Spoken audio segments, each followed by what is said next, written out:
We've made our way down to the global machinery stand on the first day of a very sunny ARB show, back here for the first time since 2019, where I'm joined by Andy. Andy, first and foremost, how does it feel to be back at the ARB show? How are you excited for it? Yeah, it's great actually. It's been obviously 4 years. We had everything closed down because of COVID, and yeah, we kind of missed the ARB show. Obviously, we've done other shows like the APF Forestry show as well. So yeah, it's nice to be back at Western Burt Arboretum. So yeah.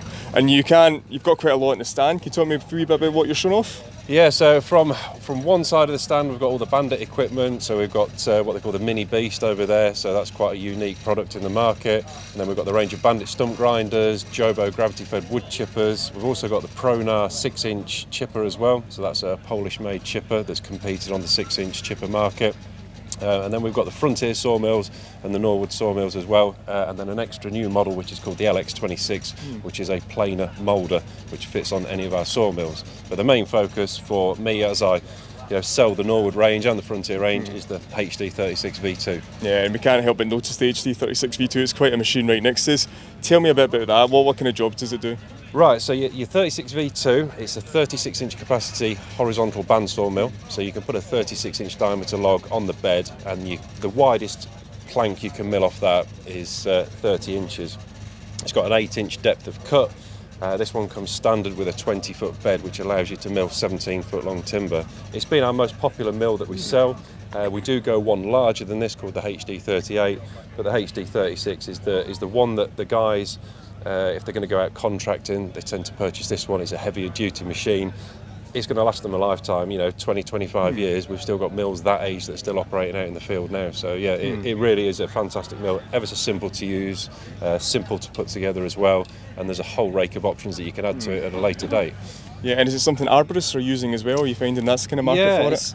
Arborists have got more into it now. So we saw this through lockdown where our sales, increased dramatically because a lot of people have more time to look at the product streams they got coming in. So, the arborists that are sat there with nice pieces of timber, they were sending it off for biomass.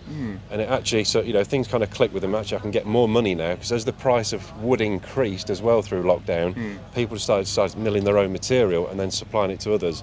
So from arborists buying mills, we've had hobbyists buying mills, I've had landscape gardeners, and I've actually had timber yards as well that used to buy in sawn timber to sell out. They couldn't get hold of sawn timber, so they were buying in virgin timber and doing everything on their own mill and then selling it out that way. So yeah, it's just gone from strength to strength. And Norwood, Norwood have been around for 30 years plus now, so it's a good name on the market. And that name, I mean, what is it about that name and the product that sets it apart from other mills people can find? The main thing, so Norwood Mills, they're a Canadian-based company. They have a couple of factories, one in Ontario in Canada and the other one in the state of New York.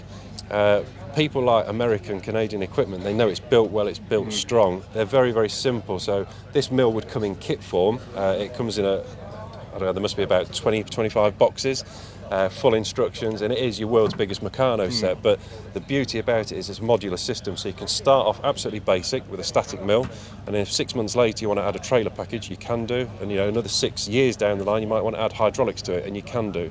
So that's what sets us apart. Some of our competitors, you have to buy the mill at their specification, and that's it. You can't add anything to it.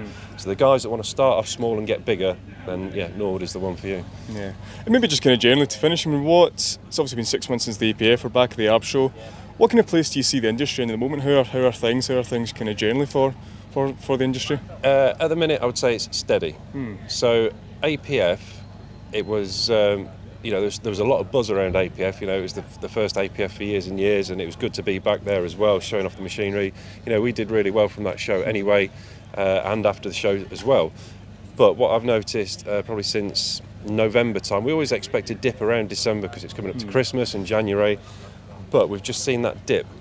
It's kind of dipped down and then it's just gone this parallel line. So we're not as busy as we were, at that time the previous years. But that's not just us, that is everybody on the market. And that's not just arborist equipment, it's construction equipment, it's recycling equipment, everything. Everything has just took this sort of lower, what would you call it? Just a reduce in machine purchases. So people, I think, are just looking at their funds a bit more or holding back from a purchase. Because obviously what's going on in the world and cost of living and things like that, people are just holding back a little bit. But it will pick up, it's got to, it always does. Yeah, listen, I'll pick up, and I'm sure I'll pick up soon. Well, listen, thanks for speaking to us, Andy. Yep, hope you enjoy the show, hope it goes well, hopefully the stand's nice and busy. Great, thank you very much.